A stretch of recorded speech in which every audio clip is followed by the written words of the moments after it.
मैं आज एक विशेष विषय पर आप सभी को इसलिए आमंत्रित करना पड़ा कि आप 23 तारीख के प्रेस कॉन्फ्रेंस के आप प्रत्यक्षदर्शी रहे हैं। 23 तारीख के बाद दो बड़ी घटनाएं इस बिहार के भीतर हुई कि जो आर्थिक अपराध अनुसंधान 2 साल से जो सोया हुआ था जांच पूरी प्रक्रिया में, उसने 24 तारीख को एक काउंटर एफिडेविट नहीं, उसको काउंटर एफिडेविट नहीं कहते हैं, उसने चार्जशीट दाखिल किया। ध्यान दीजिए, 23 तारीख के प्रेस कॉन्फ्रेंस के बाद 24 तारीख को उन्होंने एक चार्जशीट दाखिल किया, जिस चार्जशीट में आप देखेंगे कि उस चार्जशीट में संजीव हंस, जो पहले ही से जो जेल गए हुए थे या जिन पर अपराध हुआ था, उस मामले में पुनः एक उन पर चार्जशीट दाखिल किया गया। उस विषय को बहुत ध्यान से गौर करिए, किस तरीके से सरकार पूरे जो ईडी का जो काउंटर एफिडेविट है उस पर अभी तक कोई भी सुनवाई करने से इनकार कर दिया। दो उसमें बहुत महत्वपूर्ण साक्ष्य याद रखना होगा। एक तो अगर 9 IAS अधिकारी जिन पर हमने पिछली बार कहा था कि ईडी ने आरोप लगाया, उस 9 में से किसी भी एक व्यक्ति पर चार्जशीट में नाम नहीं डाला। 9 अधिकारी का नाम पुनः वापस मैं ले लेता हूं: आनंद किशोर, संजीव हंस, संतोष कुमार मल, अमरेंद्र सिंह, धर्मेंद्र कुमार, सुनील कुमार यादव, योगेश सागर, अभिलाषा शर्मा जैसे जो अधिकारी। और जब उसमें 2 आदमी को निलंबित भी किया, योगेश सागर को और अभिलाषा शर्मा को, तो किस आधार पे उनको निलंबित किया गया? जब चार्जशीट में उनका नाम नहीं देना था या उनको आप गुनाहगार सरकार नहीं मानती आर्थिक अपराध, तो किस आधार पर उनको निलंबित किया? ये बहुत महत्वपूर्ण सवाल है। कहना है किसका? आर्थिक अपराध अनुसंधान को, कि हमने उनको नोटिस किया, वो आ नहीं रहे हैं, मतलब एब्सकॉन्डर है, फरार हैं। चलिए, फरार हैं, लेकिन आनंद किशोर तो सबके सामने हैं, ये तो फरार है नहीं। इन पर आपने क्यों नहीं अभी तक पूछताछ के लिए आपने नोटिस किया? जो आनंद किशोर पर ईडी ने साफ कहा एक किंगपिन है। क्या कहा है? मिस्टर एक्स ठेकेदार। क्योंकि हाई कोर्ट का एक आया है, इसमें एक रिपोर्टिंग में आया है ना, कहा है कि फला व्यक्ति का नाम नहीं लेना है। किसका नाम नहीं लेना है? मिस्टर एक्स ठेकेदार। ये आप समझ जाइएगा। ठीक है, माननीय हाई कोर्ट ने कहा है उनका नाम नहीं लेंगे। तो मिस्टर जो एक्स ठेकेदार केवल पैसा वसूली के आरोपी हैं, लेकिन असल जो इसके जो किंग पिन है वो है कौन? आनंद किशोर। क्यों? याद करिए, आप 1.25 साल पहले मैंने एक प्रेस कॉन्फ्रेंस किया था कि बिहार में रातों रात वित्त सचिव क्यों बदला गया। लोकेश कुमार जी की नियुक्ति वित्त सचिव के रूप में की गई थी और 3 दिन में हटाकर आनंद किशोर को किया गया था डीके कुमार। कौन है DK? Tax DK Kumar, Deepak Kumar, जो मुख्यमंत्री के प्रधान सचिव तब से लेकर अब तक अभी वही हैं, अभी वो हटाए नहीं गए। किस पर हैं वो? अनुकंपा पर हैं।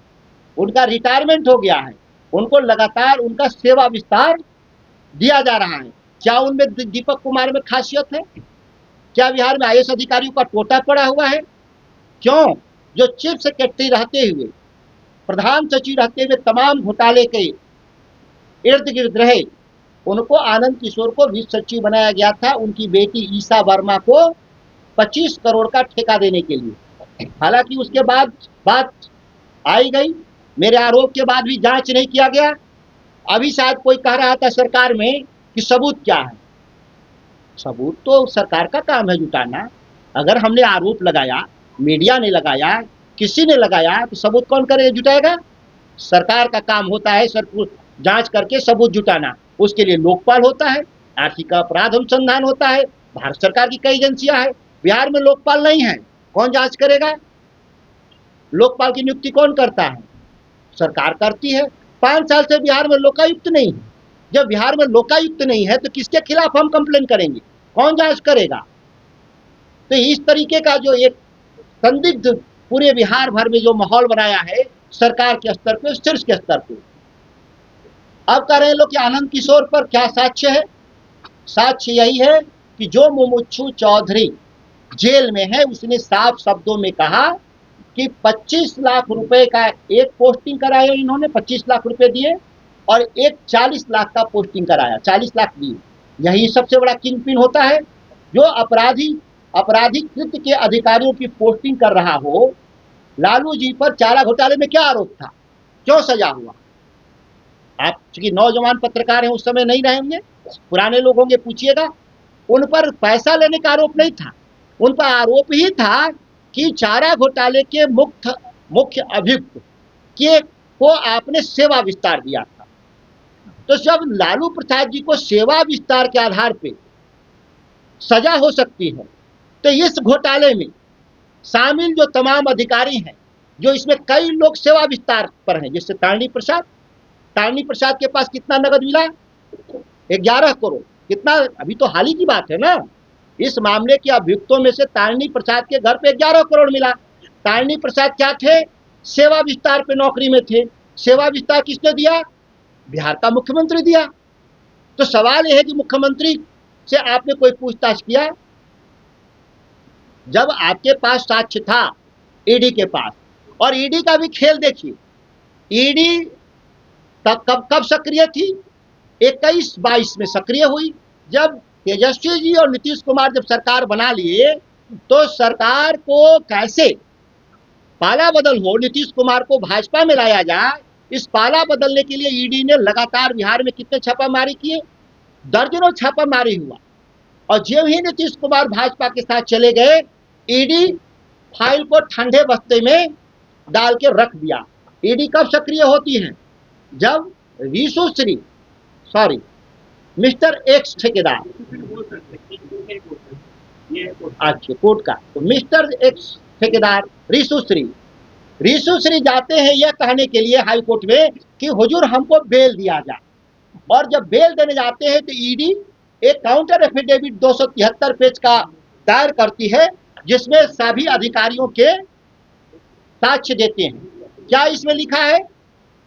इसमें लिखा है कि नगर आवास विभाग और नमामि गंगे परियोजनाओं में व्यापक पैमाने पर घोटाला हुआ और इसमें 265 करोड़ रुपया ऋषि श्री के पास गया और ऋषि श्री ने अधिकारियों को दिया। किन अधिकारियों को दिया?